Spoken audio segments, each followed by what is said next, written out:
hay-adda caalamiga ee Atlantic Council ee fadhigeedu uu yahay magaalada Washington ee dalka Mareykanka ayaa qoraal dheer oo ay baahisay waxay ku sheegtay in habacsanaan ay ka muuqato dowladda Soomaaliya oo hogaaminaya madaxweyne Maxamed Cabdullaahi Farmaajo.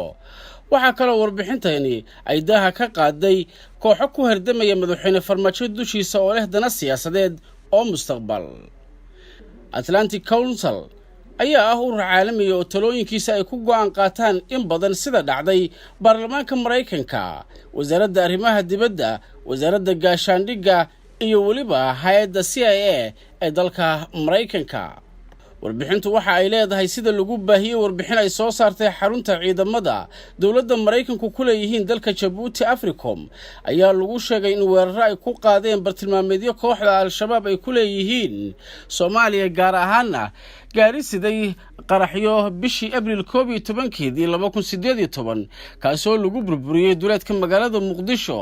Tallaabadaas ayaa ahayd tii saddexaad ay bishan gudaheeda qaadaan ciidamada Mareykanku. warbixintu waxay intaasi raacisay kor u kaca weerarada dowladda Mareykanku la beegsanayso kooxda Al-Shabaab iyo ururka ISIL oo fariisimo ku leh qaybo ka tirsan Soomaaliya waxay muujinayaan tabaryarida ka muuqata dowladda federaalka Soomaaliya. warbixintu waxay sheegtay in siyaasiyiinta Soomaalidu ku mashquulsan yihiin kooxaysi iyo dana gaar ah xilli ciidamada AMISOM ammaankooda ay ilaaliyaan waddanka Soomaaliya. waxaana ku sugan 22,000 ciidamo ka socda dalalka Afrika, Burundi, Djibouti, Ethiopia, Kenya iyo Uganda, kuwaasoo mushaharkooda ay bixiyaan midowga Yurub iyo Mareykanka oo dhinacyo kale ka taageera xoogagan, halka dhinaca kale siyaasiyiinta Soomaalidu ku mashquulsan yihiin in kooxda kale ka takhalusto. arrimaha noocana waxa ugu dambeeyay murankii soo kala dhex galay afayeenka baarlamaanka federaalka iyo hay'adda fulinta dowladda sida lagu xusay warbixintan, xilli uu kor u kacayo dagaalka siyaasadeed u dhaxeeya dhinacyada iska soo horjeeda ee Soomaaliya.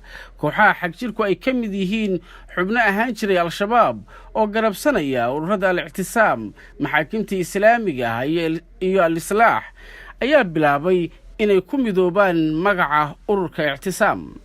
warbixinta ayaa lagu sheegay in ururka Ictisaam uu taageero ka haysto xubno sare oo ka tirsan dowladda Soomaaliya. qoraaga warbixintan Dr. Peter waxa uu sheegay in dhowaan bariga Afrika uu ku yimid booqasho isla markaana uu la kulmay oo kulamo la qaatay nin aan u magacaabin oo ku sheegay inuu aqoon u leeyahay sirdoonka Soomaaliya. waxa uu sheegay in saamaynta ururka Ictisaam ku leeyahay dowladda Farmaajo uu yahay mid aad u sareeya.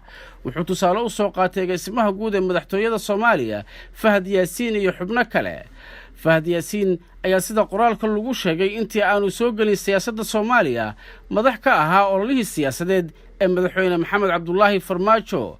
warbixintan ayaa diiradda saaraysa sidoo kale saamaynta ururka Ictisaam ku leeyahay siyaasadda dowladda Farmaajo ee waqtigan, iyadoo gacansaar siyaasadeed la leh xubno muhiim ah oo ka tirsan dowladda, waxayna muhiimad gaara siinayaan ayaa lagu sheegay warbixintan sidii ay ugu guulaysan lahaayeen doorashada Soomaaliya la filaya inay ka dhacdo sanadda 2020.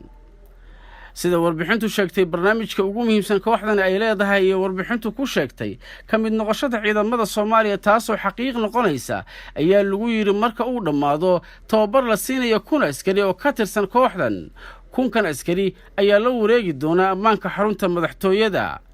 waxaa warbixintu madaxweyne Farmaajo ku eedeynaysaa awood la'aan iyo dabac maamul oo haysta, waxaana ay sheegtay in howlahani oo dhammi ay ka dhacayaan meel aan ka fogeyn madaxweyne Farmaajo, iyadoo go'aamada qaarkoodna ay yihiin kuwa aan waxba laga weydiin fulintooda. warbixintu waxay sheegtay in Imaaraadka Carabtu yahay dalka saddexaad ee wadamada Carabta ee loo dhoofiyo xoolaha Soomaaliya marka laga reebo Sacuudiga iyo Cumaan. waxayna soo hadal qaaday warbixintu maalgashiga Imaaraadka Carabta shirkadeeda DP World ku samaysay dekedda Berbera oo saami laga siiyay Ethiopia si ay Berbera u noqoto dariiqa Afrika loo maro.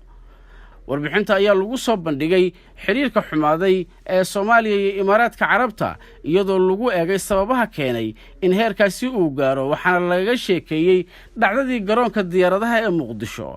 waxaa kaloo lagu xusay warbixinta taageerada Imaaraadka Carabta uu joojiyay taasoo uu siin jiray ciidamada Soomaaliya ee cisbitaalka dadka bukaan socodka ah lagu daaweyn jiray ee magaalada Muqdisho. warbixinta ayaa lagu yidhi khilaafka diblomaasiyadda u dhexeeya qatar iyo dowladaha khaliijka gaar ahaana sacuudiga imaaraadka iyo baxrayn ayaa soo gaaray geeska afrika isagoo noqday dagaal gacanta saddexaad.